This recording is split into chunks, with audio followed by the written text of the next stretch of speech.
The rain hammered against the cafe windows like bullets against bulletproof glass. Marcus sat in the corner booth, his coffee untouched, eyes scanning every face that walked through the door. 15 years in covert operations had taught him that survival meant noticing everything and trusting nothing. He was 3 days into civilian life, and the paranoia hadn't left him yet. Maybe it never would? The doctors at the VA had said it would take time to adjust, but they didn't understand. When you've spent half your life in shadows, the light feels like an interrogation lamp.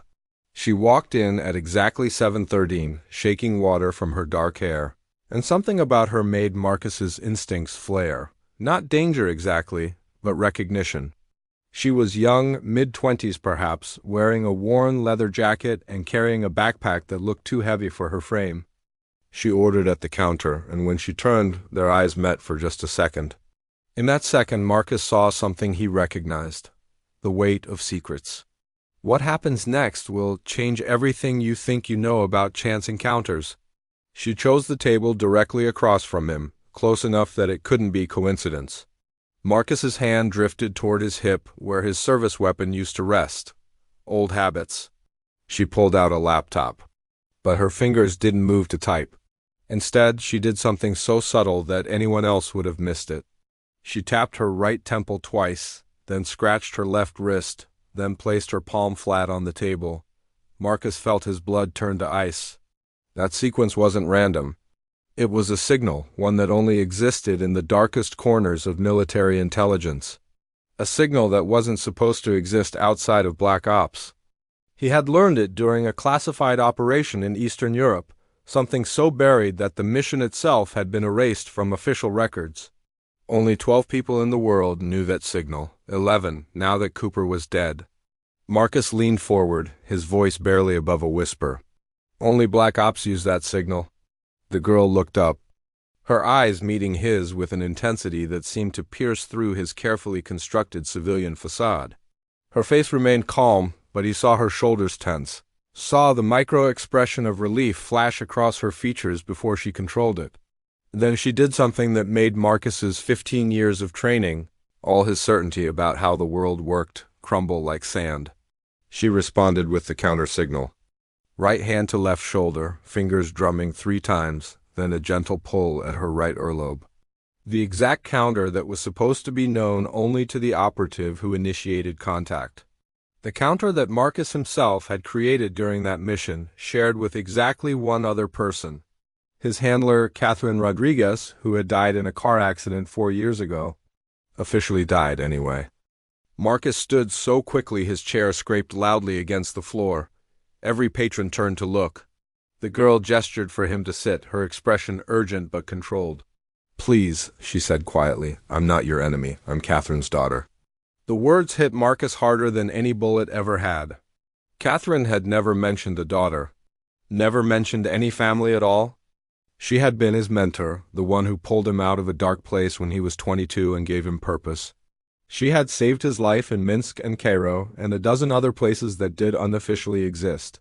Catherine didn't have children, Marcus said, but even as he spoke he was looking at the girl's face and seeing it.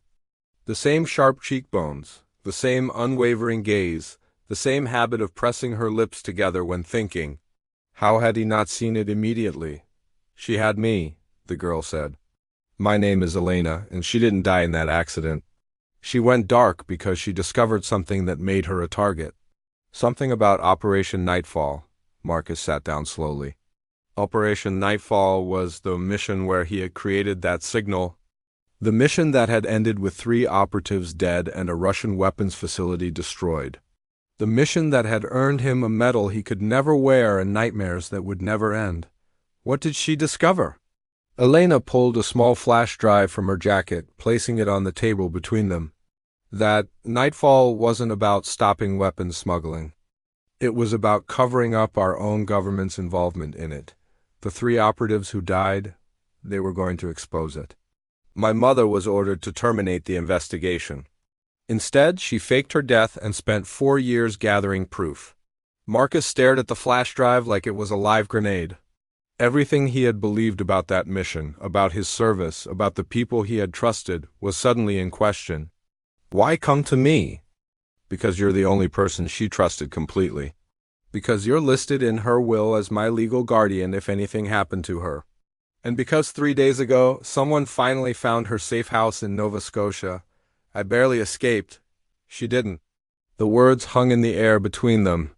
Marcus felt the familiar weight of grief, but this time it was different. This time Catherine was really gone. And she had left him with a daughter he never knew existed and a truth that could destroy everything. He looked at Elena, really looked at her, and saw not just Catherine's features but her courage, her determination, the steel core that had made her mother legendary in their dark world. "What do you need from me?"